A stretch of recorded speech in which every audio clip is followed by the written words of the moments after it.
Ya, mohon izin teman-teman sekalian, ibu-ibu bidan yang saya hormati, izinkan saya menyampaikan materi. Saya diberikan amanah untuk mata kuliah Kepemimpinan, Manajemen, dan Organisasi oleh Ibu Lise selaku koordinator mata kuliah. Dan saya di pertemuan pertama ya, mohon izin.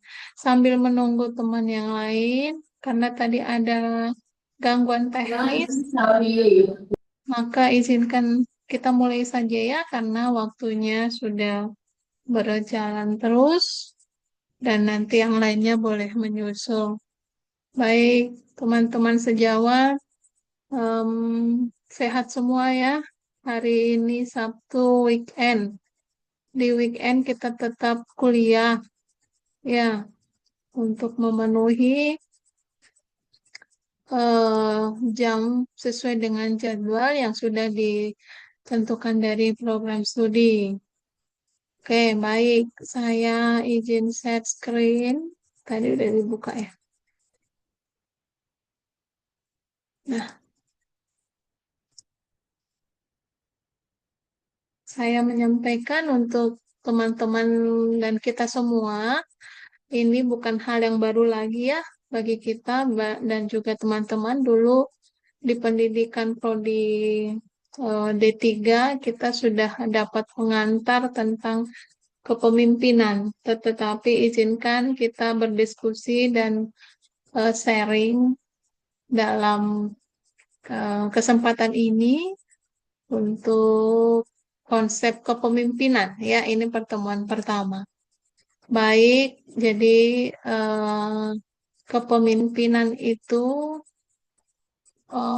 artinya semua orang itu memiliki potensi menjadi pemimpin, ya, memiliki potensi menjadi pemimpin. Nah, jadi nanti kita akan membahas tentang apa kepemimpinan dan juga manajerial.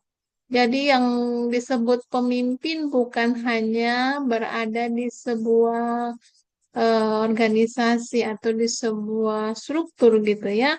Tetapi pemimpin itu pada dasarnya kita bisa memimpin diri sendiri. Kita jadi pemimpin untuk anak-anak ya, jadi pemimpin di eh, apa namanya tingkat RT, jadi pemimpin di tingkat rumah tangga RT RW ya. Jadi mulai dari lingkup kecil gitu teman-teman sekalian. Nah, kita mulai dari pengertian atau konsep kepemimpinan bahwa akan kita lihat berbagai referensi ya yang yang menyampaikan atau yang mengemukakan terkait dengan kepemimpinan. Oke, yang pertama itu menurut Swanberg, kepemimpinan itu adalah satu proses yang mempengaruhi aktivitas satu kelompok gitu ya.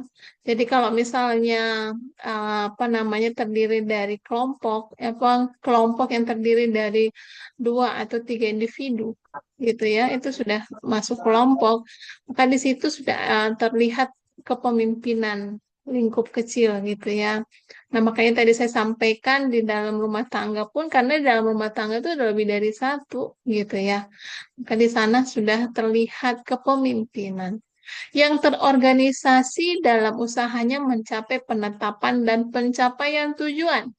Itu highlight yang bisa digarisbawahi bahwa kepemimpinan itu ada goals-nya, ya, ada tujuannya. Lalu menurut George Terry, kepemimpinan itu kegiatan mempengaruhi orang lain. Nah, ini nambah lagi ya. Jadi kalau yang pertama tadi dia mempengaruhi aktivitas kelompok, terus ada tujuan.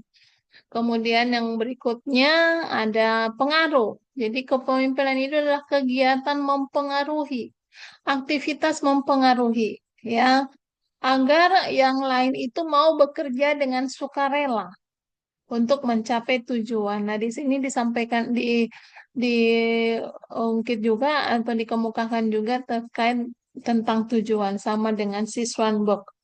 Lalu kepemimpinan itu merupakan penggunaan keterampilan. Nah, kepemimpinan itu memerlukan sebuah keterampilan. Jadi ada skill seseorang untuk menjadi seorang pemimpin karena ada hasil atau ada action yang dilakukan, yaitu mempengaruhi orang lain untuk melaksanakan sesuatu dengan sebaik-baiknya sesuai dengan kemampuan. Nah, ada beberapa pendapat lagi. Kepemimpinan itu satu seni. Jadi nggak sama kepemimpinan satu dengan yang lainnya. Teman-teman pun pasti merasakan teman-teman yang menjadi apa namanya seorang ibu yang memimpin anggota keluarganya, anak-anaknya itu bisa saja berbeda dengan cara ibu yang lain memimpin anak-anaknya. Terlebih ada di dalam satu struktur organisasi ya, terlebih ada di dalam organisasi gitu saya sampaikan. Jadi merupakan seni karena dia bervariasi. Proses mempengaruhi sekelompok orang atau individu itu bervariasi. Mereka mau bekerja dengan sungguh-sungguh untuk meraih tujuan. Nah, di sini disebutkan lagi ada tujuan. Lalu kepemimpinan itu juga merupakan kegiatan mempengaruhi supaya bekerja dengan ikhlas. Nah, di sini di garis bawahi ada kata ikhlas. Ya, ada kata ikhlas untuk mencapai tujuan. Nah, ini menurut si Terry juga. Lalu ada menurut Hemhill bahwa Hemhills and Cons itu mengatakan kepemimpinan merupakan perilaku.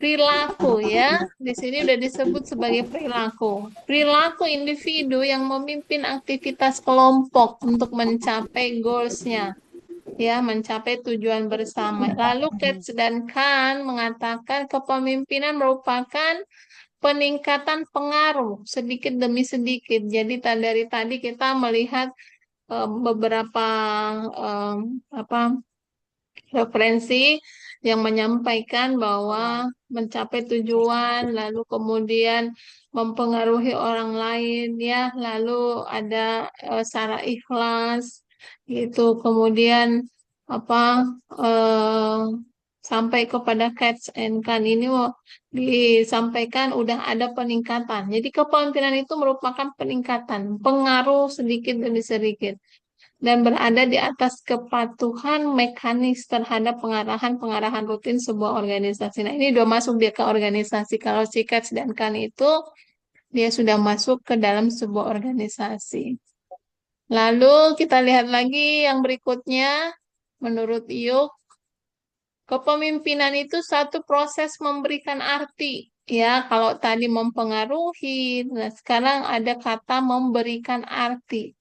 Memberikan arti, pengarahan yang berarti terhadap usaha kolektif dan mengakibatkan kesediaan melakukan usaha yang diinginkan. Ya, jadi kurang lebih mirip kata memberikan arti, mempengaruhi, gitu ya.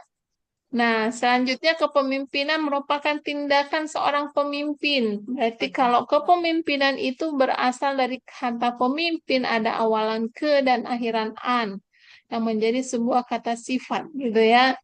Dipimpin atau tindakan seorang pemimpin terhadap anggota kelompok dalam upaya mencapai tujuan bersama. Ya, tujuan itu siapa yang menentukan ya? Bersama-sama di tim kelompok tersebut. Oke. Nah, jadi kan dapat kita simpulkan bahwa pengertian kepemimpinan itu dipandang dari sebuah proses interaktif. Jadi bukan satu yang pasif atau yang diem gitu ya, tapi yang bergerak, ada interaktif satu dengan lainnya, bukan hanya satu orang yang menghasilkan atau yang berada dalam kepemimpinan, tetapi harus ada unsur untuk melakukan interaksi yang dinamis yang mencakup tiga dimensi. Yang pertama dimensi pimpinan, lalu ada dimensi bawahan, dan ada situasi. Seperti itu. Nah, mari kita kuliti atau mari kita lihat bersama-sama. Nah, ini tadi yang saya sampaikan bahwa ada kepemimpinan, ada manajemen. Ya, manajemen itu sudah lebih pada organisasi. Kalau kepemimpinan tadi saya katakan ada dari lingkup paling rendah dalam rumah tangga, ya tingkat RT, RW, dan seterusnya. Kalau kepemimpinan menekankan pada proses perilaku yang berfungsi di dalam dan di luar satu organisasi, di mana seorang pemimpin harus dapat memotivasi dan memberi inspirasi orang lain secara individu maupun secara berkelompok. Gitu ya. Makanya tadi saya bilang bahwa kita semua itu memiliki jiwa kepemimpinan, bisa menjadi seorang pemimpin, ya. Artinya karena kita selaku bidan itu sudah eh, dengan apa sumpah yang diucapkan itu sudah menjadi seorang pemimpin, memimpin organisasi, memimpin pasien, ya, dan kelompok kecil bahkan dari kecil sampai besar. Nah, lalu ada kata manajemen. Jadi manajemen itu pengkoordinasian dan pengintegrasian semua sumber yang ada melalui, nah di sini nanti dikenal ada perencanaan, ya, lalu ada staffing, pengorganisasian, ada pengarahan, ada controlling, ya. Nah, itu masuk ke dalam manajemen, manajemen gitu. Jadi kita mesti bisa memisahkan ada kepemimpinan dan ada manajerial atau manajemen gitu ya. Nah, nanti kita akan bahas di dalam mata kuliah KMO ini. Oke, jadi KMO ini adalah salah satu mata kuliah penciri STIKES atau penciri institusi yang mana lulusan STIKES Medistra Indonesia itu dia memiliki Kalau dari pagi kemampuan sampai dari menjadi saya nggak dari pagi sampai seorang malam tuh pemimpin, udah nggak ada tempat ya ya, Kak. manajer, Ya, dan tempat kita juga itu kosong. bisa Gimana? berkontribusi atau bisa secara qualified dalam sebuah Iya, kalau pagi organisasi sampai sore kan kalau gitu. sore kan udah Jadi diisi itu tujuan kumis Stikes sama Medistra bakso Indonesia untuk semua satu berarti lulusan. untuk sana yang dari pagi sampai sore itu bisa tinggal satu. Kalau cuman pagi sampai jam 2-an masih ada dua gitu kan.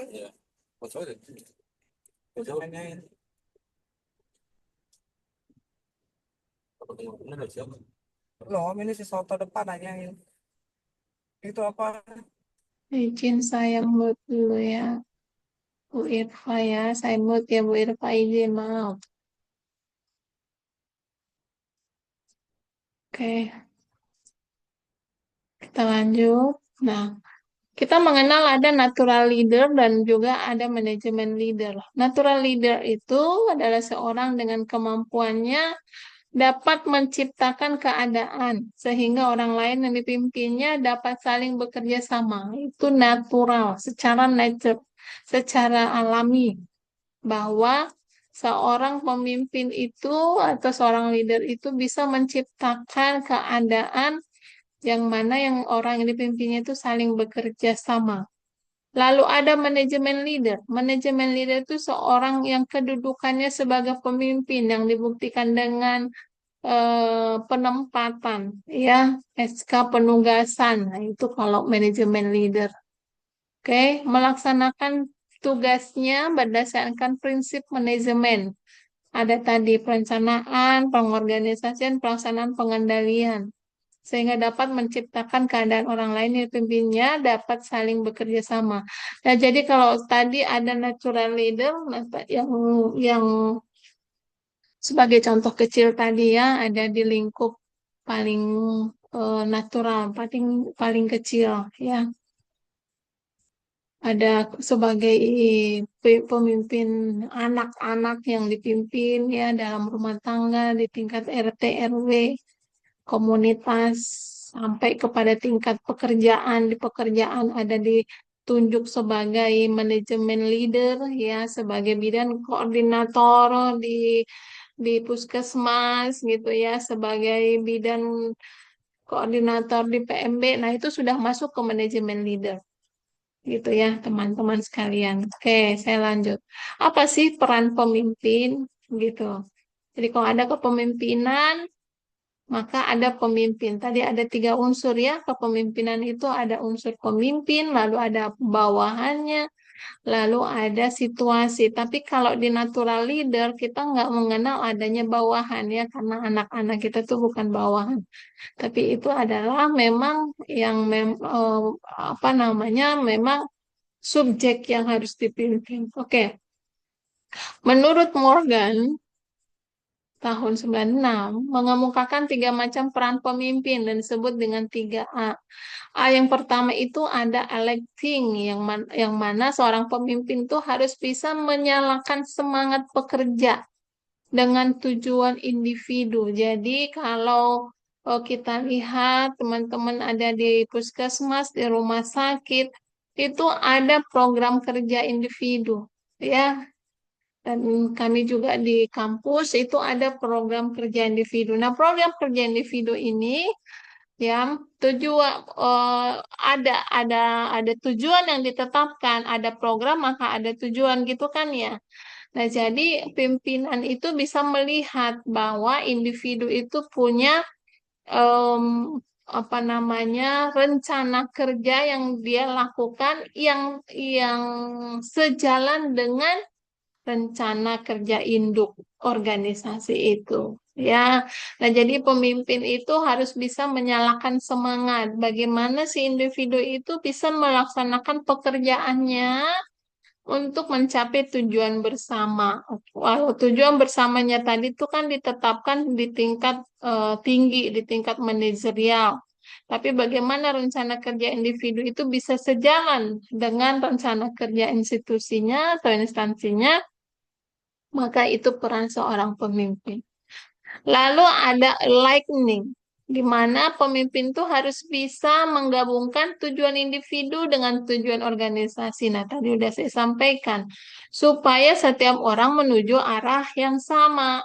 Jadi kalau ada individu yang mana rencana kerjanya itu menyimpang dari tujuan organisasi, maka individu itu bisa dikatakan menyimpang ya, atau individu itu tidak menjadi apa namanya, individu apa yang menjalankan tujuan bersama. Nah, itu perlu diingatkan atau perlu diberi teguran oleh pemimpinnya gitu ya, dan tugas pemimpin mengarahkan gitu bagaimana supaya rencana kerja individu itu adalah rencana kerja yang sejalan gayut dengan rencana kerja manajemen atau organisasinya.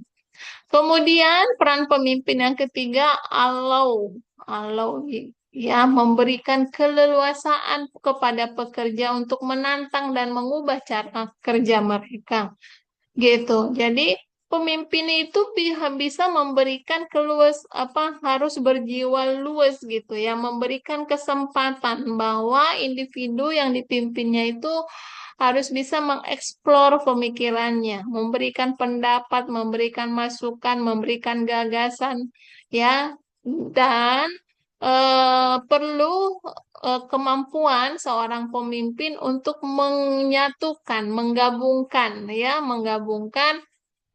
pendapat atau gagasan dari masing-masing individu tadi. Oke, lalu sebagai penghubung interpersonal, ini peran pemimpin. Yang mana pemimpin itu bisa menjadi penghubung interpersonal, yaitu merupakan simbol kepada satu kelompok melakukan tugas secara hukum dan sosial, mempunyai tanggung jawab motivasi, mengatur tenaga, mengadakan pengembangan, serta merupakan penghubung jaringan kerja di luar kelompok. Ya, itu peran pemimpin. Bagaimana seorang pemimpin itu bisa menghubungkan antara tim yang ada di internal maupun tim yang ada di eksternal, ya, ataupun program kerja seluruh apa namanya, tim yang ada di internal, bagaimana kesesuaiannya dengan aturan atau jaringan di luar jaringan kerja di luar kelompok tadi. Lalu sebagai penginformasi, seorang pemimpin tuh harus bisa memonitor informasi yang ada di lingkungan organisasi. Lalu menyebarluaskan informasi tersebut kepada seluruh khalayak yang dipimpinnya, ya, kepada bawahan dan mewakili kelompok sebagai pembicara. Lalu harus bisa sebagai pengambil keputusan. Dalam hal menangani konflik, ya, seorang pemimpin harus bisa mendesain peningkatan organisasi, sumber penyediaan surplus, dan negosiator. Jadi bukan berarti seorang pemimpin maka dia menggunakan hak veto, hak apa namanya haknya sebagai seorang pemimpin bahwa dialah yang memutuskan siapa yang salah, siapa yang benar, gitu ya. Jadi sebelum diputuskan terkait dengan apakah itu punishment ataupun reward, itu harus pemimpin itu bersifat negosiator, ya. Jadi menerima berbagai masukan dari berbagai pihak. Lalu sebagai inovator atau sebagai pembaharu. Seorang pemimpin bisa membawa pembaharuan dalam menghidupkan situasi dan kondisi di lingkungan kerja. Jadi pemimpin itu harus smart, ya smart itu ya em, cepat berpikir, ya, lalu kemudian banyak inovasi-inovasi yang mau dilakukan di organisasi tersebut, gitu ya. Tetapi sekali lagi, sekalipun seorang pemimpin atau seorang inovator atau pembaharu, pemimpin itu perlu komunikasi kepada semua pekerjanya. Nah, kita lihat syarat-syarat kepemimpinan. Jadi kepemimpinan itu memiliki syarat bahwa dalam situasi itu terdapat kekuasaan. Ya, terdapat kekuasaan. Yaitu ada kekuatan, ada otoritas, dan legalitas yang memberikan wewenang kepada pemimpin guna mempengaruhi dan menggerakkan bawahan untuk berbuat sesuatu. Tetapi sekalipun pemimpin itu memiliki kekuatan, otoritas, dan juga legalitas, bukan semena-mena gitu ya, tidak semena-mena terhadap tim kerjanya. Lalu yang kedua memiliki kewibawaan. Ya, seorang pemimpin itu memiliki kewibawaan, di mana dia memiliki kelebihan, keunggulan, keutamaan, sehingga seorang mampu mengatur orang lain serta patuh pada pemimpin dan bersedia melakukan perbuatan-perbuatan tertentu. Tentunya perbuatan yang dimaksud itu adalah untuk mencapai tujuan yang sudah ditetapkan. Seperti itu. Jadi seorang pemimpin itu dia punya kelebihan, punya keunggulan, punya keutamaan. Gitu ya. Yang mana eh, apa namanya? Bukan berarti orang lain itu tidak punya gitu ya. Tetapi yang dimiliki, kelebihan yang dimiliki oleh pemimpin itu adalah sebuah yang menunjukkan kewibawaannya. Jadi bagaimanapun orang lain tahu, tapi lebih bisa si pemimpin. Nah, itulah itu. Ya, lebih unggul, lebih utama. Lalu yang ketiga, syarat kepemimpinan yang ketiga itu adalah kemampuan. Di mana seorang pemimpin itu memiliki segala daya, kesanggupan, kekuatan, dan kecakapan atau keterampilan teknis maupun sosial yang dianggap melebihi dan dari kemampuan anggota biasa. Begitu, ya. Nah, jadi ada ada pepatah itu mengatakan apa namanya ya, ala bisa karena biasa gitu ya. Ala bisa karena biasa. Bagaimana kalau seseorang itu ditetapkan kepemimpinan tetapi syarat-syarat ini nggak ada, lalu menggunakan peribahasa itu ala bisa karena biasa. Nanti juga belajar di dalam gitu.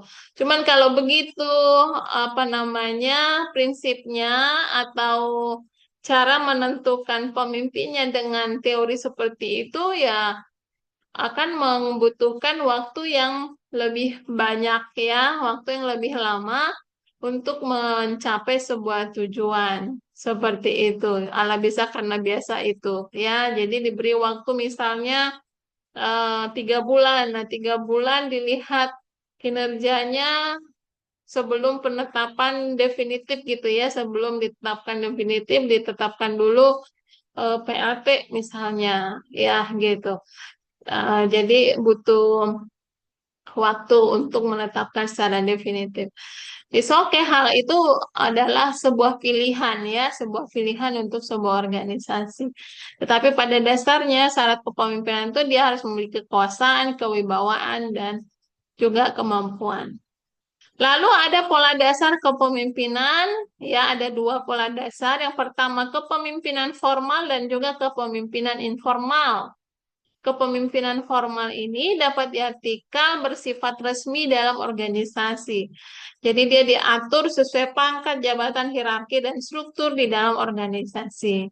Itu kepemimpinan formal. Lalu ada secara informal, di mana tidak didasarkan atas hierarki, akan tetapi didasarkan pada pengakuan nyata, gitu. Seperti tadi yang saya sampaikan, ya. Ini penetapan BIKOR lah misalnya ya, sebagai contoh penetapan bidan koordinator di sebuah instansi. Bidan ini sudah memiliki pengalaman lebih banyak dibandingkan yang lainnya, gitu ya, lebih banyak dibandingkan yang lainnya atau lebih lama sebagai bidan di tempat tersebut. Nah, itu bisa dinilai bahwa individu tersebut dia memiliki kemampuan ilmu dan kemampuan membina hubungan kerja.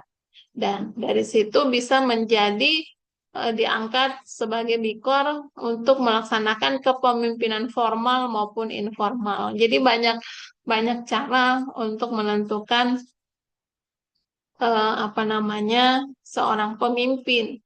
Dan juga sebaliknya, dia sudah menjadi bidang koordinator misalnya, ya, tetapi ada yang lebih senior dari dia, misalnya, ya, ada lebih senior, maka kepemimpinan informal tadi bisa dinyatakan selain dari hierarki gitu ya, atau misalnya dia tidak memiliki jabatan atau tidak memiliki eh, hierarki atau tidak tertulis namanya di dalam struktur, tetapi karena tadi bidang senior, maka dia memiliki kepemimpinan informal, kurang lebih seperti itu. Oke, lanjut teori kepemimpinan. Kalau teman-teman ada yang mau didiskusikan, langsung saja ya, dibuka mic-nya.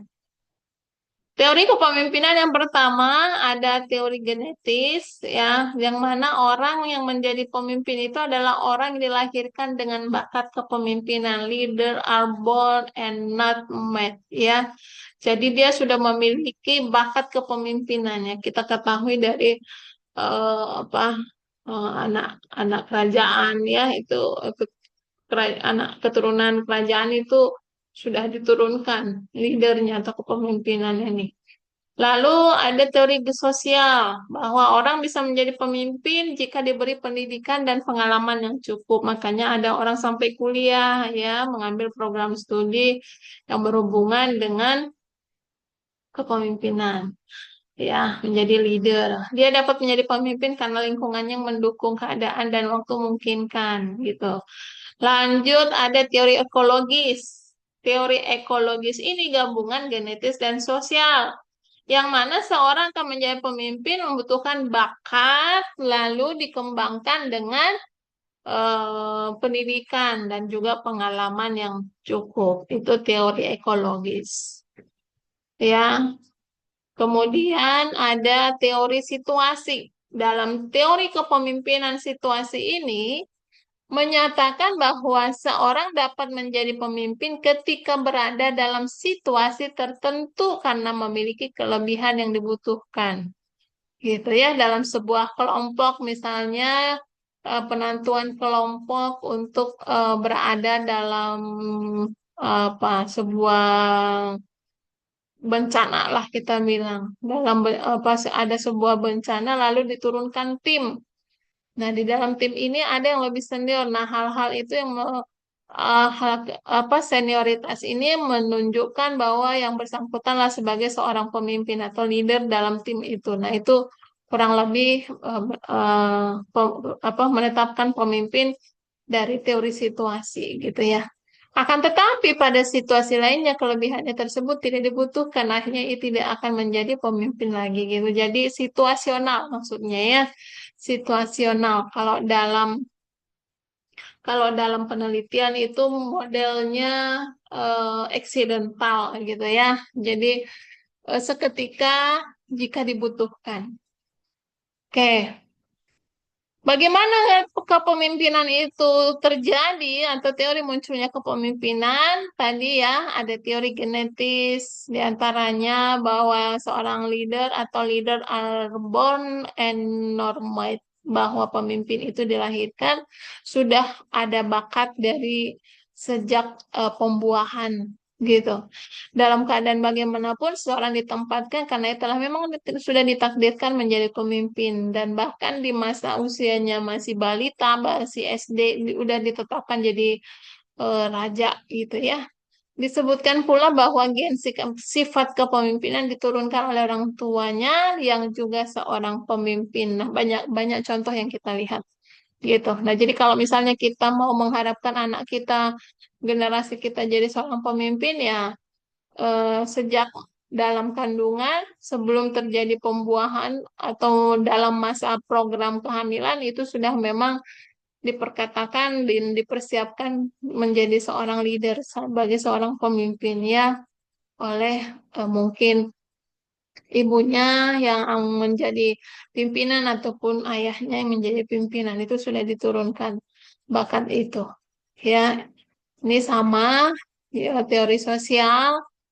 Pemimpin itu dibuat atau dididik bukannya lahir secara kodrat, tetapi memang dia yang sudah mendapatkan pendidikan dan pengalaman. Ya, lalu teori ekologis tadi juga sama sebelumnya sudah disampaikan. Ini perpaduan antara em, teori apa tadi genetis dan juga teori sosial. Saya ada yang belum bocor.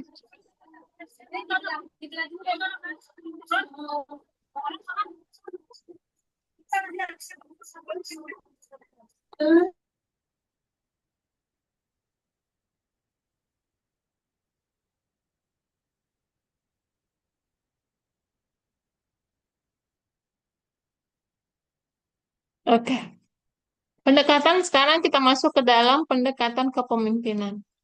Bahwa secara umum kita mengenal tiga pendekatan. Yang pertama ada pendekatan berdasarkan sifat, trait teori, lalu pendekatan berdasarkan perilaku, behavior, lalu berdasarkan situasi kontingensi, ya. Ada tiga pendekatan dalam kepemimpinan, ada pendekatan sifat, berdasarkan perilaku, dan berdasarkan situasi. Nah, yang pertama kita bahas pendekatan berdasarkan sifat. Bertolak dari dasar pemikiran bahwa keberhasilan seorang pemimpin ditentukan oleh sifat-sifat. Ya, tadi ada teori keturunan genetis tadi udah dibawa dari genetik atau sifat perangai ciri-ciri yang dimiliki oleh pemimpin. Atas dasar pemikiran tersebut timbul anggapan bahwa untuk menjadi seorang pemimpin yang berhasil sangat ditentukan kemampuan secara pribadi. Yang perlu dimiliki adalah pengetahuan umum. Jadi walaupun sudah ada bakat memimpin, tetap harus diperlengkapi dengan pengetahuan umum, ya, ilmu sosial, ilmu politik, dan lain sebagainya. Lalu memiliki daya ingat yang kuat juga harus disupport, bukan berarti karena tadi ada teori genetis, karena memang apa secara keturunan memang sudah ada garis kepemimpinan ya, tetapi perlu diperlengkapi dengan ilmu pengetahuan. Lalu ada berpikir rasional, objektif, pragmatisme, fleksibilitas, adaptabilitas dan orientasi masa depan. Ya, jadi nggak serta-merta begitu lahir udah dibiarkan saja, tetapi memang diperlukan pendidikan dan juga kemampuan tadi. Ada Kate Davis ini merumuskan 4 sifat umum yang berpengaruh pada keberhasilan kepemimpinan. Yang pertama ada kecerdasan, ya.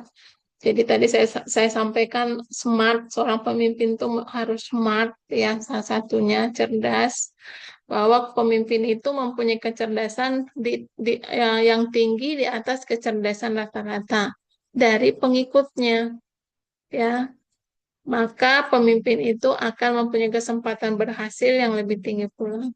Lalu memiliki kedewasaan dan keluasan hubungan sosial gitu. Jadi bukan hanya saja cerdas, tetapi dia introvert ataupun kurang bersosial itu tidak akan bisa mencapai tujuan bersama-sama karena dia membutuhkan orang lain dan bawahannya akan melihat cara berpikir seorang pemimpin gitu ya.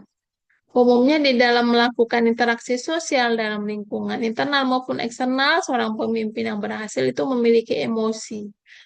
Emosi yang matang dan stabil. Jadi nggak labil gitu ya. Hari ini moodnya em, sumringah, besok moodnya tidak baik, ya, dan lain sebagainya. Jadi harus stabil. Hal ini membuat pemimpin tidak mudah panik dan goyah dalam situasi apapun. Pemimpin itu tidak boleh mudah panik dan juga goyah, ya. Jadi jangan seperti em, apa apa itu peribahasanya ya? Saya lupa. Bagai air di daun apa ya? Kok saya tiba-tiba lupa itu ya? Jadi harus bisa mempertahankan pendirian gitu. Maksudnya tidak mudah goyah, tidak mudah digoyahkan oleh karena satu dan lain hal karena ada seleri lebih tinggi atau duitnya lebih besar, maka em, pendekatannya kepada individu itu berbeda dengan yang program lainnya. Nah, itu tidak diharapkan dari seorang pemimpin. Lalu memotivasi diri dan dorongan berprestasi. Nah, ini harus dimiliki seorang pemimpin. Ya, harus terus memotivasi diri bagaimana untuk tampil memimpin pekerjaannya ya dan terus memiliki dorongan untuk berprestasi gitu. Kemudian memiliki sikap hubungan kemanusiaan tadi ya. Jadi harus ada pengakuan terhadap diri. Tidak selalu seorang pemimpin itu tidaklah selalu menyalahkan diri sendiri. Introspeksi diri iya ya, tetapi bukan menjudge diri sendiri tidak berhasil. Ya, kalau seperti itu maka tidak mendapatkan pengakuan akan diri sendiri ya. Tidak ada penghargaan terhadap diri sendiri atau kehormatan untuk diri sendiri. Lalu yang kedua, teori behavior ya berdasarkan perilaku. Tadi yang pertama itu berdasarkan sifat, yang kedua berdasarkan perilaku. Pendekatan pemimpin berdasarkan perilaku tuh ada pendekatan bertolak pada anggapan bahwa perilaku pemimpin yang membuat seorang menjadi pemimpin efektif. Gitu ya. Jadi pemimpin yang memiliki perilaku ya atau perilaku pemimpin itu membuat seseorang yang dimaksud ada bawahan, tim work ya, tim pekerjaannya menjadi pemimpin yang efektif gitu ya. Jadi di atas leader kan ada lagi top leader kan di bawahnya ada middle leader lagi ya. Jadi ada low lagi di bawahnya jadi berjenjang. Jadi bagaimana top leadernya ini akan memberikan kontribusi besar terhadap efektivitas untuk middle leader dan juga yang di bawahnya. Kemudian pemimpin yang efektif adalah pemimpin yang menggunakan cara-cara yang dapat mewujudkan sasarannya. Misalnya cara mendelegasikan tugas, berkomunikasi efektif, memotivasi bawahan, dan juga waktu melaksanakan kontrol. Gitu. Jadi nggak tiba-tiba aja serba tiba-tiba semua ya, tidak ada terencana. Nah, itu akan membuyarkan keadaan. Oke. Nah, berdasarkan penelitian, perilaku seorang pemimpin itu memiliki kecenderungan dua hal. Yang pertama dengan konsiderasi, yaitu kecenderungan seorang pemimpin yang menggambarkan hubungan akrab dengan bawahan. Gitu. Ya, jadi memang hal ini perlu dibangun keakraban dengan bawahan, tetapi tetap pada batas. Ya, contoh gejala yang ada dalam hal ini seperti membela bawahan, memberi masukan. Jadi membela bawahan itu bukan karena suap, gitu ya. Membela bawahan bukan karena em, subjektivitas, tidak. Tapi membela bawahan ya karena memang benar, misalnya, ya. Lalu memberi masukan kepada bawahan dan bersedia berkonsultasi dengan bawahan. Jadi bawahan itu juga adalah manusia yang ingin dihargai. Jadi bukan berarti karena dia bawahan atau individu itu merupakan bawahan, lalu kita top leadernya, kita serba memaksakan kehendak itu juga akan mempengaruhi keberhasilan sebuah organisasi. Kedua, disebut struktur inisiasi, yaitu kecenderungan seorang pemimpin memberikan batasan kepada bawahan. Contoh yang dapat dilihat, bawahan itu mendapatkan instruksi dalam pelaksanaan tugas, kapan, bagaimana. Jadi, ada juga yang kedua ini struktur inisiasi. Jadi, semuanya serba perintah. Ya, semuanya serba perintah. Jadi, bawahan itu tidak melaksanakan kerja kalau tidak ada perintah atau mereka menunggu adanya perintah. Bagaimana pekerjaan itu dilakukan dan kapan selesainya, gitu. Nah, itu secara struktur inisiasi. Jadi, berdasarkan teori perilaku ini, seorang pemimpin yang baik adalah bagaimana seorang pemimpin memiliki perhatian tinggi kepada bawahan dan terhadap hasil yang tinggi pula. Jadi sekalipun ada hubungan akrab dengan bawahan, tetapi memang hubungan akrab ini adalah bagaimana cara mengkomunikasikan supaya tujuan yang sudah ditetapkan itu dapat tercapai. Lalu yang ketiga berdasarkan situasi. Yang pertama tadi berdasarkan em, yang kedua perilaku, yang ketiga berdasarkan situasi. Yang pertama tadi berdasarkan sifat. Ya, jadi kalau berdasarkan sifat itu eh, kembali kepada sifat bawaan. Tetapi sekalipun sifatnya sudah ada dari genetik, tetapi tetap diperkuat dengan pengetahuan umum yang luas, daya ingat dan untuk mencapai kecerdasan, kedewasaan, ya, motivasi dan juga hubungan kemanusiaan. Lalu yang kedua, berdasarkan perilaku itu ada pendekatan yang bertolak pada perilaku pemimpin untuk membuat seorang menjadi efektif gitu ya. Yang di sini ada dua, ada konsiderasi dan juga struktur inisiasi. Dan yang ketiga, berdasarkan situasi. Nah, berdasarkan situasi ini, teman-teman sekalian, bahwa pendekatan yang membahas hubungan antara pemimpin dengan situasi itu ditetapkan atau ditentukan oleh ciri kepemimpinan dengan perilaku yang disesuaikan dengan tuntutan situasi kepemimpinan. Jadi semuanya serba situasi. Gitu. Ada tiga situasional yang mempengaruhi. Yang pertama hubungan atasan dan bawahan. Gitu.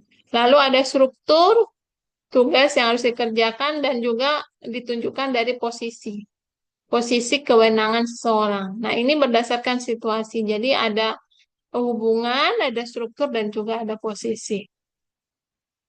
Baik, selanjutnya kita bahas sifat kepemimpinan. Sifat kepemimpinan menurut Terry tadi ada kekuatan, keseimbangan emosi, lalu pengetahuan tentang hubungan sosial, kecakapan komunikasi.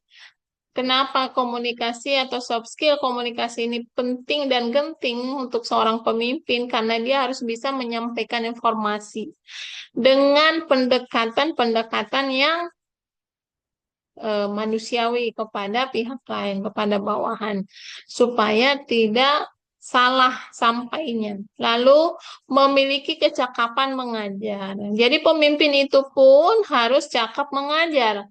Karena dalam menyampaikan informasi, dia bisa menyampaikan dengan sekaligus mengajarkan bagaimana informasi itu bisa dikerjakan dan supaya sesuai nanti dengan capaian gitu, supaya nggak sia-sia tim kerjanya itu melaksanakan pekerjaan tersebut. Yang kemudian kemampuan teknis.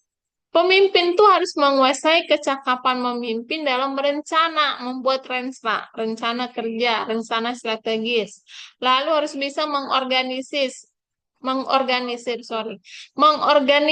melimpahkan tugas, memberi nasihat, buat keputusan, mengawasi dan juga kerjasama. Ya, banyak sekali yang harus dimiliki oleh seorang pemimpin.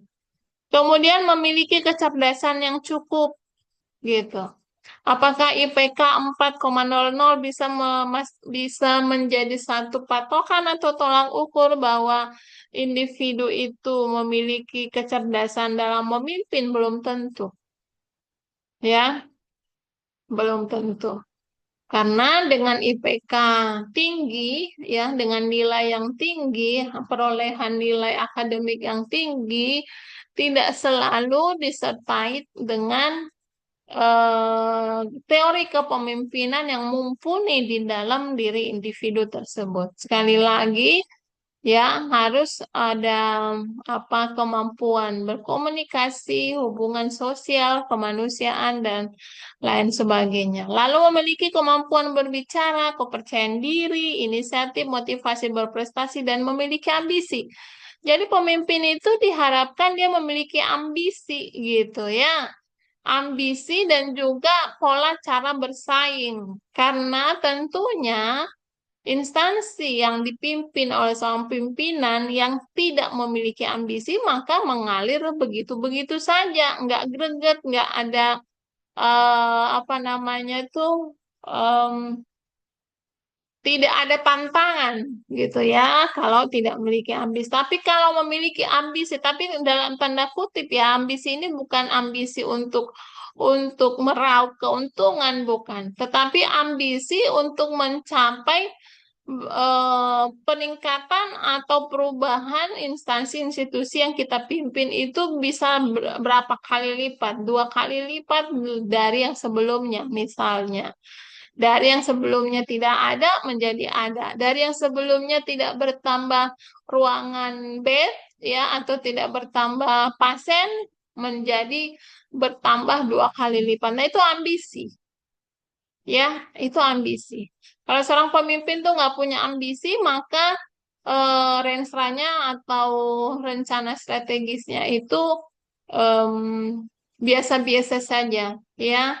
Tidak akan membawa organisasi itu meningkat atau memiliki apa namanya pengakuan yang lebih dari publik, dari masyarakat gitu. Nah, jadi seorang pemimpin tuh harus memiliki ambisi, tapi ambisi yang memang eh, sifatnya peningkatan ya, bukan negatif dalam hal ini.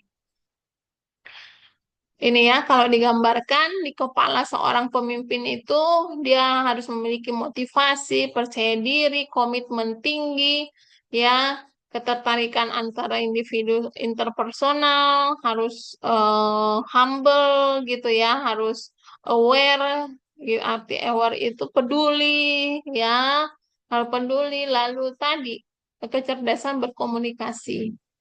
Ya, lalu dapat pemimpin itu pun memiliki sifat decision making, membuat keputusan, pengambil keputusan. Ya, sekalipun kondisi itu ada dalam tanda kutip dalam masalah, tetapi keputusan pemimpin itu menjadi satu apa namanya, putusan yang menjadi apa cara keluar dari masalah itu, ya, cara keluar dari masalah itu. Jadi bukan untuk apa namanya menonaktifkan atau mengoffkan satu program, tetapi bagaimana program itu tidak menjadi bumerang untuk organisasinya, gitu. Jadi keputusan yang apa namanya yang mementingkan atau keputusan yang menyelamatkan hajat hidup orang banyak. Nah, itulah seorang pemimpin ya, decision making. Lalu memiliki empati juga. Seorang pemimpin itu bukan berarti karena dia memiliki kekuasaan, kewibawaan, dan lain sebagainya tadi di depan itu, bukan berarti dia tidak memiliki empati, simpati. Itu salah ya. Jadi empati seorang pemimpin pun sangat dibutuhkan, gitu ya. Karena kalau pemimpin tuh nggak memiliki empati, rasa empati, ya bawahannya itu semua kabur. Kenapa kabur? Ya karena dia tidak memiliki ruang berlindung, gitu ya. Karena semuanya serba kerja, kerja, kerja, tetapi tidak ada empati di mana timnya yang sedang lelah, misalnya sedang lelah atau sedang ada kondisi individual yang membuat situasi kerja berubah. Kurang lebih seperti itu. Nah, ini sifat dasar seorang pemimpin, ya, sifat dasar kepemimpinan. Lalu apa kompetensi yang harus dimiliki seorang pemimpin? Kompetensi kepemimpinan itu memiliki apa kemampuan yang dimiliki seorang yang nampak pada sikap, ya, tutur kata, body language, ya, eye contact, ya, semuanya harus menunjukkan sikap dan perilaku pimpinan terhadap lingkungan organisasi yang dia pimpin. Pemimpin, sebentar saya mencas laptop.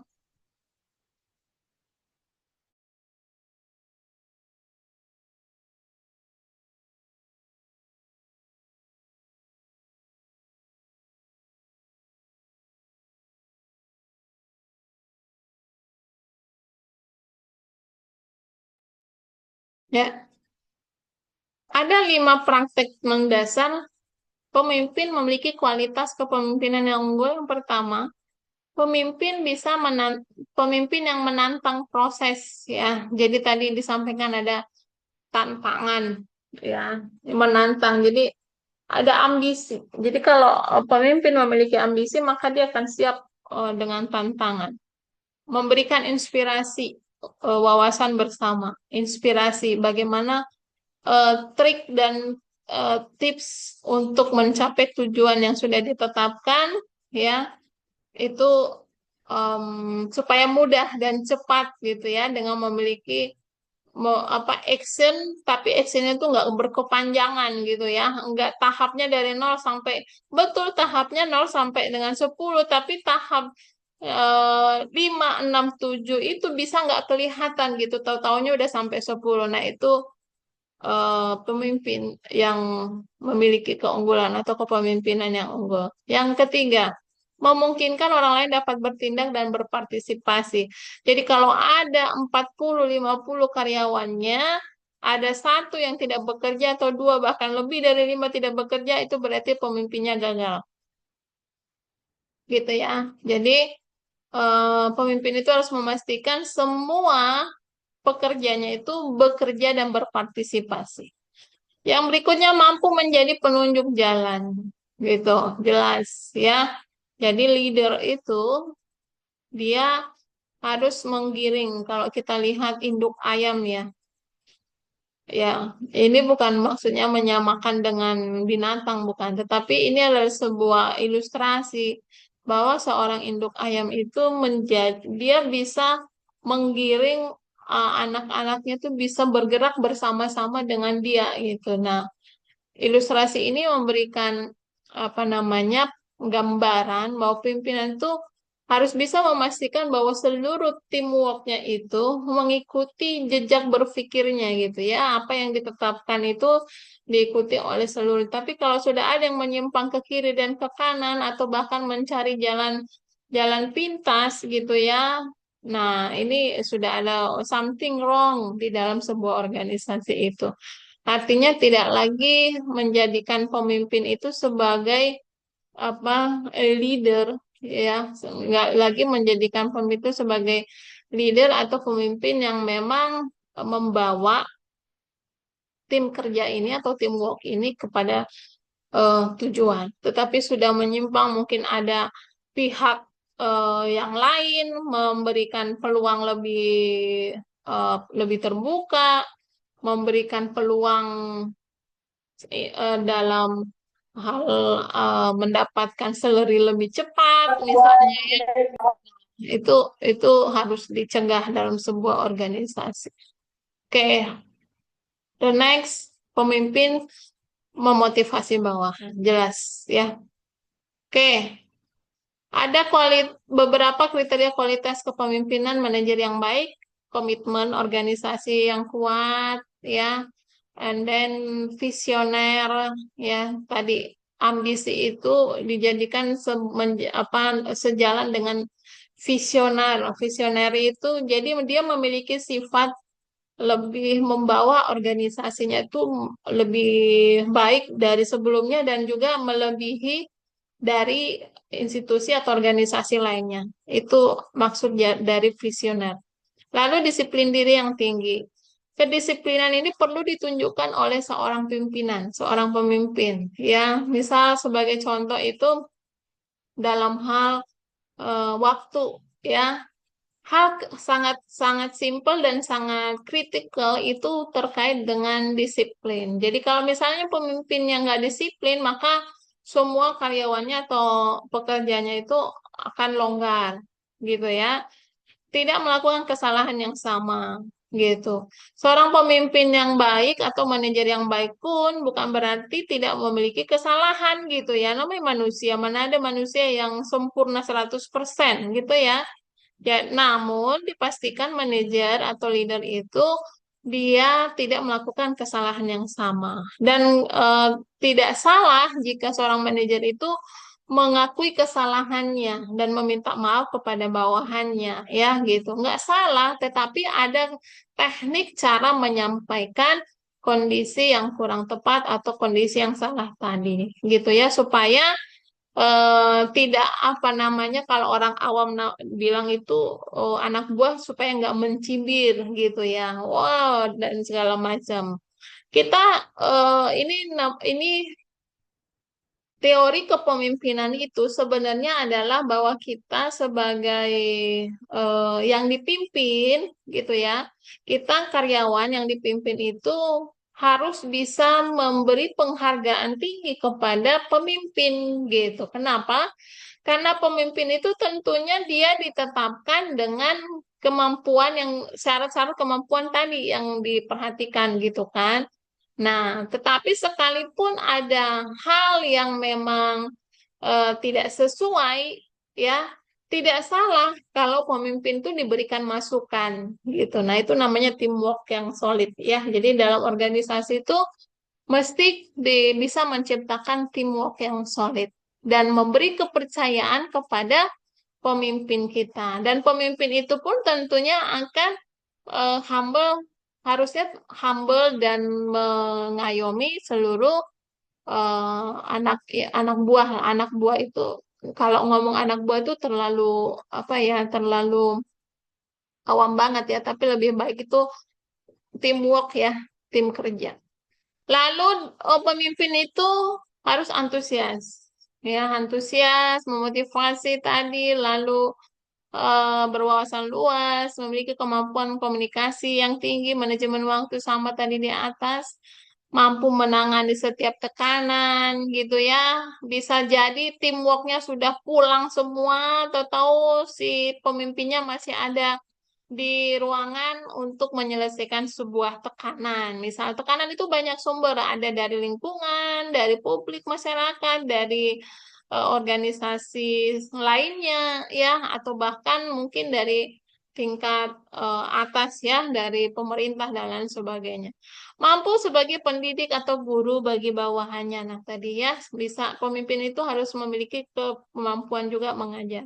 Lalu empati, bukan simpati ya, tapi empati. Merasakan apa yang dirasakan oleh anak buahnya atau teamworknya maksudnya. Ya, saya kurang suka menggunakan anak buah. Lebih senang saya mengatakan teamwork ya. Lalu empati berpikir positif harus jadi teamwork itu adalah tim kesuksesannya kita sebagai leader atau sebagai manajer. Lalu memiliki dasar spiritual yang kuat. Nah, ini nggak boleh dilupakan. Bahwa hubungan vertikal kepada Sang Pencipta itu sangat penting dilalui oleh seorang pemimpin, seorang manajer, seorang leader, gitu ya. Lalu siap untuk melayani. Karena sekalipun dia pemimpin, dia adalah pelayan, gitu. Jadi kalau kalau pemimpin merasakan ngebos istilahnya. Kalau menganggap saya bos, maka Anda harus turut kata bos. Ya, saya rasa itu adalah satu cara kepemimpinan yang nggak akan bertahan lama.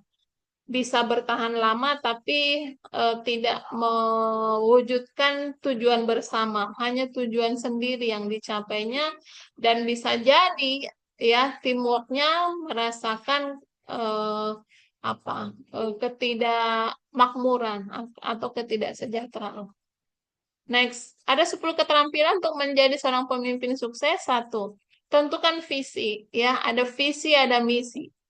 Lalu kenali gaya kepemimpinan. Gaya kepemimpinan apa yang mau dilakukan? Apakah kombinasi atau mengambil satu? Tapi pastikan kalau memilih salah satu dari gaya kepemimpinan itu sesuai dengan teamwork yang dipimpin. Bedakan kepemimpinan dengan manajemen, pelajari dan taati aturan, jaga kepercayaan, ini sangat penting. Pahami aturan kekuasaan, jangan sesuka hati gitu ya, tadi istilah ngebos. Bertindaklah seperti seorang pemimpin, kaderisasi kepemimpinan, pastikan em, bahwa teamwork yang dipimpin itu akan bisa menjadi leader berikutnya gitu. Jadi kalau ngebos tadi kan dia kan bertahan pada posisinya dan menyikut yang lainnya, jangan sampai ada yang menggantikan. Nah, itu kurang pas, kurang bagus. Ya, lalu jaga keseimbangan hidup. 5 dimensi kepercayaan, yang pertama ada integritas. Jujur dan senantiasa mencari kebenaran. Lalu kedua kompetensi, mencakup pengetahuan dan keterampilan. Makanya seorang pemimpin banyak tes psikologi yang dilalui, lalu ada banyak tes kompetensi yang diikuti dan seterusnya. Konsistensi terkait dengan kehandalan, prediktabilitas dan pertimbangan baik seorang menangani situasi. Karena sebagai pemimpin tadi diperlukan bisa decision maker ya, pengambil keputusan. Maka dari itu harus memahami trik and tips ya, bagaimana memahami atau mengetahui bahwa organisasi itu sedang berada dalam masalah, ya apakah organisasi itu sedang baik-baik saja dan lain sebagainya, atau jangan sampai terjadi masalah. Itu peran penting dari seorang pemimpin. Loyal. Nah, seorang pemimpin tuh mesti loyal, tidak menghitung waktu, ya, tidak tidak pandang waktu. Oh, ini sudah waktu tidur, maka semua di off kan. Enggak demikian juga. Oke, lalu terbuka. Kita selaku pemimpin mengandalkan orang memberikan eh, ke kebenaran kebenaran atau keterbukaan. Jadi ada organisasi atau ada pimpinan itu yang teamworknya itu nggak selalu terbuka dengan situasi yang terjadi. Nah, ini sebenarnya tidak tidak bagus untuk sebuah organisasi. Ya, yang diharapkan itu adalah ada keterbukaan. Jadi senantiasa transparan dari bawah ke atas dan demikian juga dari atas ke bawah. Oke. Kalau melihat tingkatan manajemen itu ada lini ya, manajer lini yang mana tingkatan paling rendah. Lalu ada menengah dan juga tadi saya sampaikan ada top manager ya, manajer puncak. Manajer puncak ini bertanggung jawab untuk keseluruhan organisasi.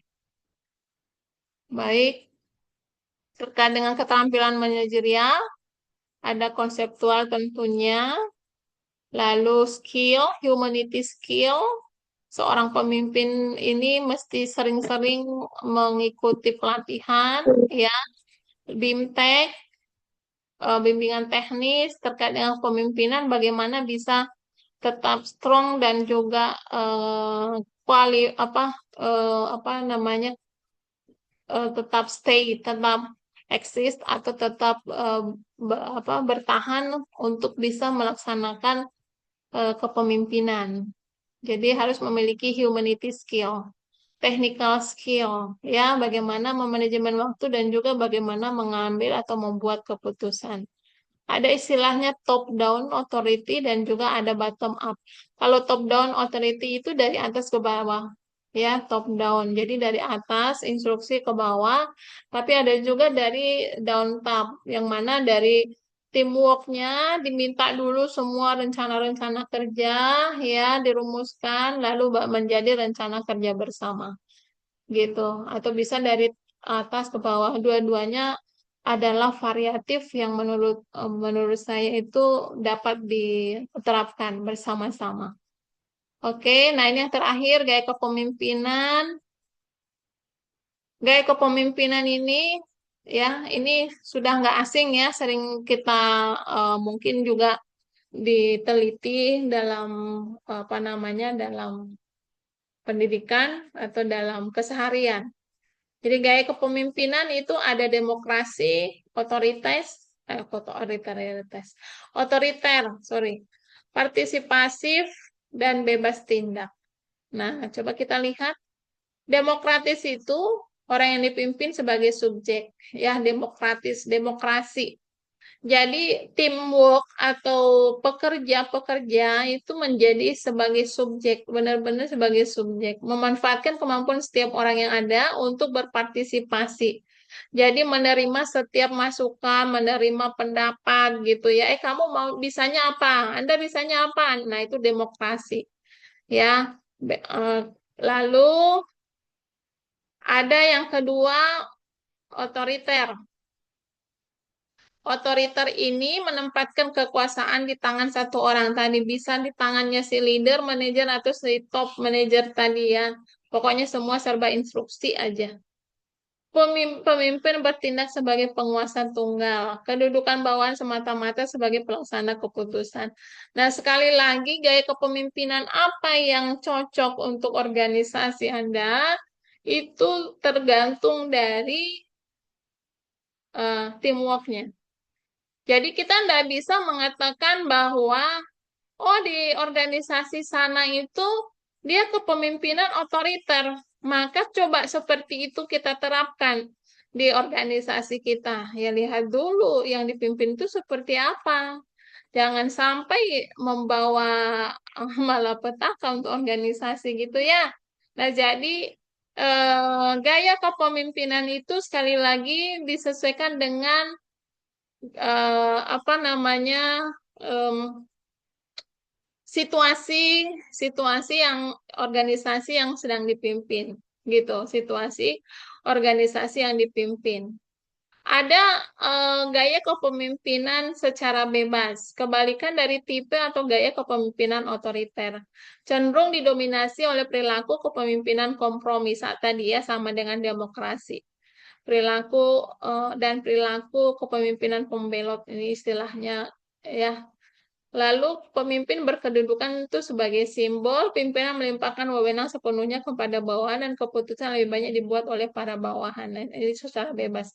Berbeda dengan demokrasi tadi, kalau demokrasi itu tetap pengambil putusan itu tetap pimpinannya, hanya memberikan ruang-ruang apa namanya masukan pendapat ya ruang diskusi kepada timnya. Tapi kalau bebas tuh sebebasnya.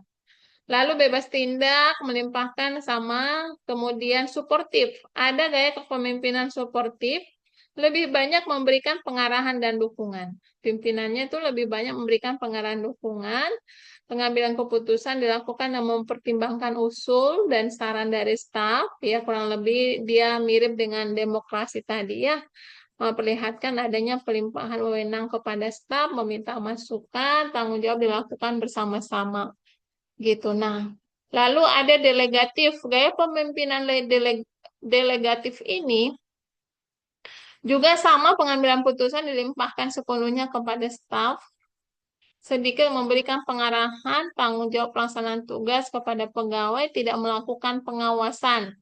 Nah, ini tentunya nggak cocok ya dengan banyak organisasi, nggak cocok. Tidak ada komunikasi, hanya ada bila diperlukan, ini kurang cocok. Tetapi sekali lagi, lihat kalau memang tim kerja kita memang dia sudah mampu, ya mampu bertanggung jawab dengan hasil yang akan dihasilkannya, tujuan yang akan dicapai, maka ini tidak, ini bisa. Nggak perlu harus setiap hari kita komunikasi menanyakan apa yang dia lakukan sekarang, lalu diawasi terus-menerus, bahkan ada CCTV, bahkan ada monitor penghubung dari komputernya ke komputer kita, gitu. Ya, nggak mesti gitu, nggak mesti. Bisa jadi ya kalau memang dia memang sudah bisa bertanggungjawabkan hasil yang akan dilakukannya. Sebagai contoh, menjadi manajer middle manager ya, diperintahkan oleh top leader, top manager bahwa capaian Anda misalnya 5 pasien ini semua bla bla bla bla. Kita sudah dianggap mumpuni dan bertanggung jawab. Ya nggak mesti. Ini bisa dilakukan gaya kepemimpinan delegatif gitu. Jadi kembali lagi, kita kenali seperti apa tim kerja untuk memastikan atau untuk menerapkan gaya kepemimpinan. Lalu ada gaya kepemimpinan partisipasif. Ini banyak memberi dukungan, sedikit memberikan pengarahan, pengambilan putusan, lakukan bersama-sama, aktif mencari masukan, dan peranan pemimpin adalah memfasilitasi. Komunikasi berlangsung dua arah, tinggi perhatian, dan memperhatikan kesejahteraan karyawan. Gitu ya.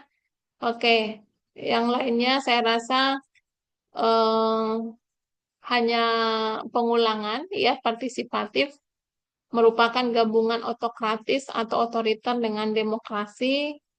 Nah, jadi gaya kepemimpinan itu bisa diterapkan salah satu, tetapi bisa dikombinasikan dan sekali lagi ditentukan gaya kepemimpinan kita sesuai dengan tim kerja yang kita miliki. Kalau tim kerjanya itu serba memang harus diatur, begitu dilepaskan dia nggak bekerja, oh berarti nggak cocok nih yang delegatif gitu ya, nggak cocok nih, kita minta pendapat satu dan lainnya semuanya diam, oh nggak cocok nih demokrasi nih gitu.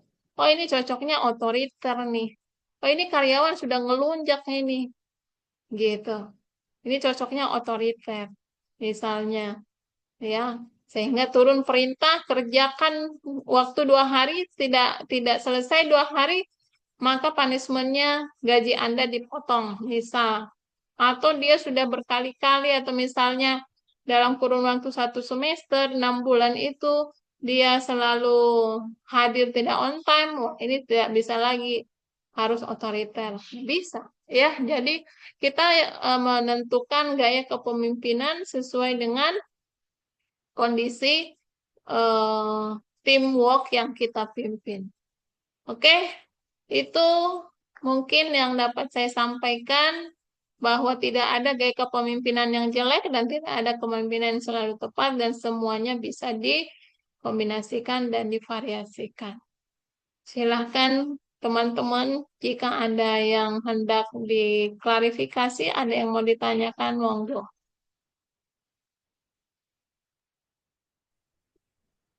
Ya, selamat siang Ibu. Enggak, Mbak Ya, Dia. mohon izin Ibu, saya izin bertanya sekaligus berdiskusi ya Bu. Ya. Eh, Topik kuliah siang ini menarik sekali Bu, mengenai kepemimpinan, terutama kepemimpinan perempuan sepertinya ya Bu ya. Karena ini para bidan ya. Beberapa hari lalu saya ikut pelatihan mengenai kepemimpinan perempuan. Dan ternyata memang kita itu selain multitasking ya, kita juga harus bisa mengorganisir ya Bu ya. Baik itu di lingkungan kerja, bahkan di rumah gitu. Kalau seorang laki-laki eh, tidak seperti perempuan ya Bu ya. Hmm. Bagaimana cara menjadi pemimpinnya seperti itu. Nah, kalau untuk perempuan khususnya, apalagi yang punya TPMB gitu ya Bu, bagaimana caranya untuk membuat prioritas? Karena lokasi pada saat dia menjadi pemimpin itu kan di dalam rumah juga ya Bu, salah satunya di TPMB. Dan pada saat dia sudah kembali ke peran utamanya sebagai ibu, nah maksudnya bagaimana cara menyeimbangkan antara peran sebagai pemimpin di situ dan juga sebagai ibu dalam rumah tangga. Seperti itu, Bu. Dan pertanyaan kedua, bagaimana caranya agar, ini menurut Ibu ya Bu, bagaimana caranya agar kita tidak dalam mengemban profesi atau sebagai pemimpin ini Bu, baik di tempat kerja maupun di rumah. Seperti itu. Terima kasih, mohon izin, mohon arahannya Ibu. Ya, terima Selamat kasih siang Bu. Bidan yang Lia. Boleh diulang yang kedua tadi agak nge-freeze. Saya yang nge-freeze atau dari sana? Iya Ibu. Yang kedua ini maksudnya bagaimana cara kita untuk memanajemen diri Bu agar tidak cepat jenuh Bu. Karena peran kita sebagai pemimpin di tempat kerja dan juga harus memenuhi kewajiban sebagai istri atau ibu di rumah. Seperti itu. Terima Luar biasa. Oke. Artinya pertanyaan ini memang nyata ya, nyata dialami oleh semua yang kita selaku pemimpin di tempat kerjaan masing-masing dan juga pemimpin di rumah. Tentunya tadi kita awali dengan pemimpin di organisasi yang paling kecil. Cuman bukan antara atasan dan bawahan, bukan antara pemimpin leader dengan middle dan juga low manager gitu ya. Tapi dengan anak itu dulu yang pertama. Bahwa kita menjadi seorang pemimpin untuk diri sendiri dulu. Memimpin diri sendiri itu perlu pengenalan akan diri sendiri. Ya, makanya dalam setiap momen motivasi ataupun pendidikan karakter ataupun pengembangan diri itu selalu disuruh membuat list kelebihan, list kekurangan. Selalu itu nggak di mana-mana gitu. Itu sebenarnya fungsinya untuk apa? List kekurangan dan list kelebihan itu adalah bahwa kekurangan itu bukan berarti ada di kelebihan orang lain dan kelebihan kita bisa untuk memenuhi kekurangan orang lain. Tidak. Kekurangan itu adalah untuk pengenalan diri. Ya, kalau kita sudah melis diri kita bahwa ada misalnya 5 kekurangan dan juga 5 kelebihan. 5 kekurangan itu adalah menjadi satu warning untuk kita supaya kekurangan itu tidak menjadi momok merendahkan diri. Dan kelebihan itu bukan menjadi momok menyombongkan diri. Nah, itu sebenarnya peringatan untuk kita. Ya, cuman kadangkala kita salah mengartikan bahwa kekurangan kita bisa dilengkapi oleh pasangan kita dan kelebihan kita bisa melengkapi pasangan kita gitu ya. Nah, kalau ini terjadi maka akan banyak terjadi ketidakpuasan. Akan banyak terjadi kekecewaan. Kenapa? Karena kelemahan yang kita daftar tadi, yang kita mau pasangan kita memenuhi dari kelebihannya, ternyata nggak terpenuhi. Artinya yang kecewa siapa? Kita. Nah, jadi kita jangan salah. Jadi list kekurangan dan kelebihan. Kekurangan itu bukan untuk menjadi momok merendahkan diri, dan kelebihan bukan menjadi momok untuk menyombongkan diri. Tapi bagaimana cara memimpin diri bahwa ini kekurangan saya, maka saya harus memenuhi ataupun saya harus memperbaiki diri. Itu sebenarnya solusi yang mau disampaikan dari list itu sebenarnya ya yang saya cermati sebenarnya seperti itu. Jadi semisal introvert itu adalah kelemahan. Kalau introvert, sementara kita ini adalah sebagai pemimpin yang pemimpin di kelompok kecil tadi dalam rumah, punya anak, punya suami, tapi kita punya kelemahan introvert. Bagaimana supaya enggak introvert? Nah, ini yang harus kita solusikan. Bahwa kita harus memulai membuka diri. Membuka diri ke siapa? Bukan ke orang, tapi membuka diri kepada Tuhan, ya, secara vertikal.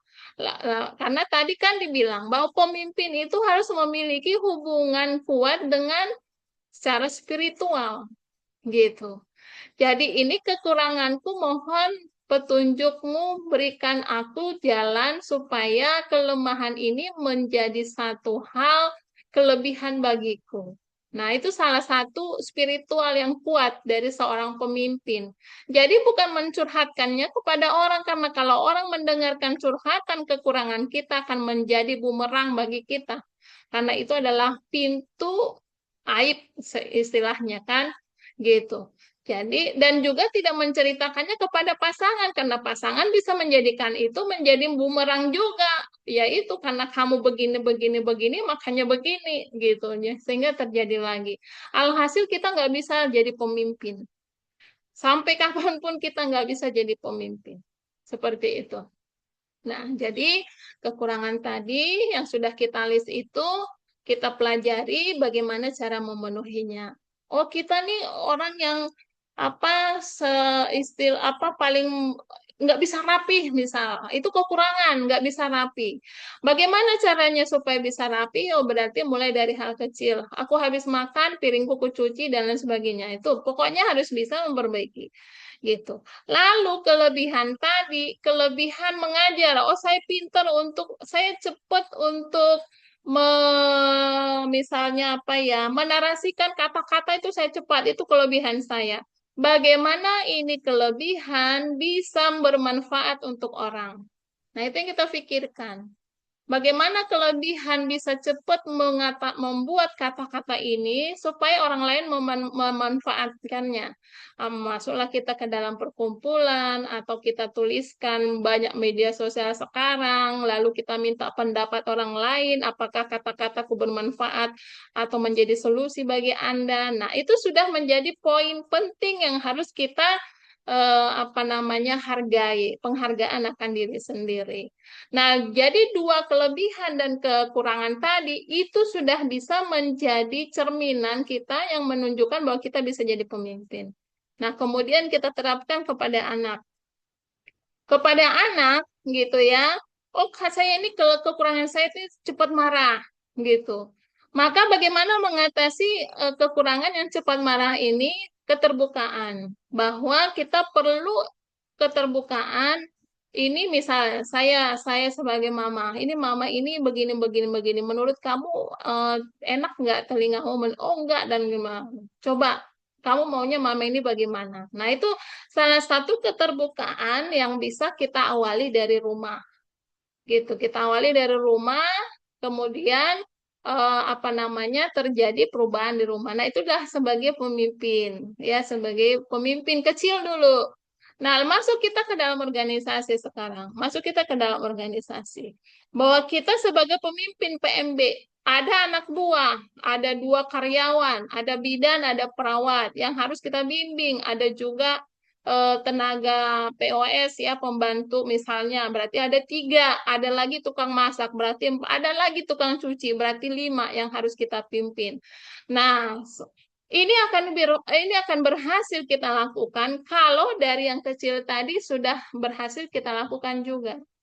Tapi ada kalanya yang di dalam rumah dengan anak atau dengan suami itu jomblang atau tertinggalkan, tetapi ini sukses dalam kepemimpinan di organisasi misalnya, ya. Tetapi itu nggak menjadi satu satu apa namanya kekurangan. Sekali lagi kekurangan itu bukan untuk satu yang merendahkan diri, tetapi harus bisa melengkapi, harus bisa saling mensupport, harus bisa apa namanya itu saling mendukung sekalipun kita yang melakukannya gitu ya. Nah jadi kalau hubungan di dalam rumah yang berdekatan dengan PMB apalagi satu, saya rasa itu hal yang bagus gitu. Artinya tidak memerlukan waktu meninggalkan rumah, tetapi perlu diperhatikan antara rumah dengan PMB itu perlu diberikan pintu gitu. Maksudnya bukan pintu secara bangunan gitu. Pintu itu tinggalkan urusan rumah, maksudnya bukan tinggalkan secara total gitu ya, tetapi jangan sangkut pautkan urusan rumah dengan urusan PMB gitu. Karena kalau kita sangkut pautkan, disitulah apa namanya, ibu ini ngomongin keluarganya melulu gitu jadinya. Ibu ini membanding-bandingkannya dengan anaknya terus gitu, seolah-olah anaknya yang paling bagus. Itu akan menjadi bahan komunikasi yang kurang pas. Tetapi pastikanlah kita berkata-kata, kamu bagus. Kamu bidan baru lulus kemarin, coba apa yang sudah bisa kamu lakukan? Oh ya, bisa nggak kamu mengurusin ini pasien KB? Coba pasien KB ini dimulai dari apa kemana-mana saya mau lihat. Nah, jadi cara memimpin orang itu memang berbeda-beda gitu. Sekalipun dia sama sarjana atau sama-sama profesi, tapi cara memimpinnya bisa. Dengan yang satu bisa otoriter, yang satu ini cukup delegatif gitu. Karena dia sudah bisa bertanggung jawab akan satu asuhan. Nah, itu bisa diuji di apa namanya? Dikaji dulu di awal gitu. Jadi jangan semua kita samakan otoriter, nah kita pun nanti jadi kalang kabut. Sementara yang satu itu dia udah bisa secara delegatif, tapi kita pukul rata. Pokoknya semua otoriter ya. Berikan perintah, kalian harus ngikut apa perintah ibu, gitu. Di saat seseorang tidak cocok untuk gaya kepemimpinan otoriter, dia akan tolak menolak terus, dan alhasil kita jadi lawannya, dan kita pun tidak akan bisa melakukan mencapai tujuan secara bersama-sama. Kurang lebih seperti itu, Bu Bidan yang lihat. Baik, terima kasih Ibu atas arahannya. Sama-sama. Terima kasih kembali. Ya, jadi sekali lagi teman-teman bahwa kita semua sebagai pemimpin, bukan calon pemimpin lagi, tapi sudah pemimpin. Ya, kita sudah sebagai pemimpin. Tinggal sekarang kita maknai gaya kepemimpinan yang mana, dan terus kita memperlengkapi diri sebagai pemimpin. Ya, jangan sampai teamwork yang kita pimpin itu ada yang pengalaman itu kalau di PMB itu awet gitu ya. Kalau di PMB itu awet dari mulai dia lulus kuliah sampai dengan dia kuliah lagi, dia menikah ya awet di situ terus menerus. Kenapa ya? Karena memang cocok dengan ininya, dengan owner ataupun dengan gaya kepemimpinan pemilik PMB-nya gitu. Dan kalaupun kita sebagai tim leader diangkat sebagai manajer di satu tempat instansi, berarti nambah ya, kita di rumah, kemudian di PMB, nambah di puskesmas, atau di rumah sakit, ataupun di organisasi, kita ada organisasi perempuan, PKK, dan lain sebagainya, kita ditunjuk sebagai ketua. Nah, itu. Kita perlengkapi diri sebagai pemimpin, lalu gaya kepemimpinan tadi jangan sama ratakan semua, karena akan jadi bumerang di saat kita menyamakan semua orang. Ya, jadi memang tugas pemimpin itu kalau satu kepala yang dipimpin ada 50, bila perlu ada 50 kepala yang bercabang gitu. Mengenali oh ini begini, ini begini, ini begini, dan seterusnya, sehingga kita memadupadankan gaya kepemimpinan tadi. Oke, itu teman-teman. Ternyata sudah azan. Baik, ada lagi? Oke, saya rasa cukup. Ya, kita cukupkan. Terima kasih teman-teman sekalian. Ada 55 room, tambah saya 56. Terima kasih Bidan yang Lia yang buka kamera, dan teman-teman lainnya mungkin juga dalam kesibukan ya, tapi saya yakin semua menyimak. Nanti record job ini saya berikan juga supaya bisa diulangi kembali. Oke, cukup ya. Terima kasih. Selamat siang, salam sehat untuk semua. Sampai ketemu minggu depan.